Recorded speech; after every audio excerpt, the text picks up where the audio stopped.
Hey, it's Mario from my journal. Before I hit record, hi, hello, welcome to what is only whatever the past week, but some psychopaths I can only read like 2 books in 1 week, which is still good, but not for me, personally. So I kind of I was like, okay, I'll just make this 2 weeks, and I was like, well, there's only 1 more day in March, and so now it's whatever in the second half of March, and there's a lot here, so we're gonna speed around this bitch, right? We got 3,420 pages and 56 hours of audiobook, because most of these I do read. The first one technically was Assistant to the Villain. The first one technically was Assistant to the Villain. It was a book I read.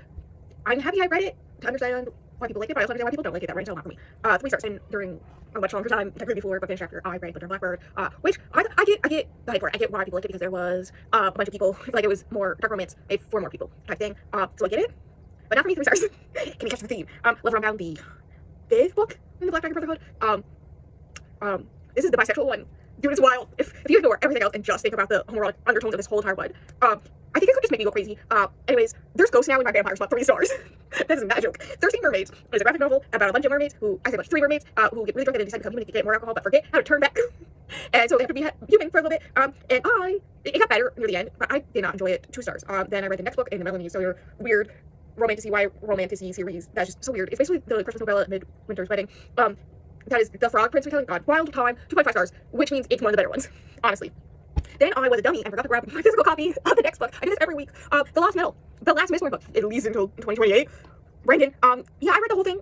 My copy's like 760 pages. I read the whole thing in 24 hours. It broke me. I did guess who was gonna die, and it did destroy me. I was literally laugh crying on camera for people. Anyways, I loved it. 5 stars. I think this is officially my favorite. Then I read, because I've seen so many people reading it, Rest Stop, which is a short horror novella that takes place in a gas station rest stop. And I didn't like it. 2 stars. The Sculptor is a graphic novel that my best friend who really loves graphic novels recommends to me on a regular basis, basically. And I was never really gonna hand on it until this past week. And I get why they keep on yelling at me to fucking read it, because it's fucking good. I do. It's good. It's good. I highly recommend. It's sad. It's sad. It breaks your heart. They know what I like. 4 stars is really good. Then I read Scarlet, the second book in the Lunar Chronicles, and I spent the whole time basically being bored. And also finding every character very cringy or dumb. How many Lynn Cinders are there in this universe that you see a cyborg girl named Lynn Cinder and don't immediately clock it to the woman who was constantly about being like, what? Anyways, also there's werewolves now.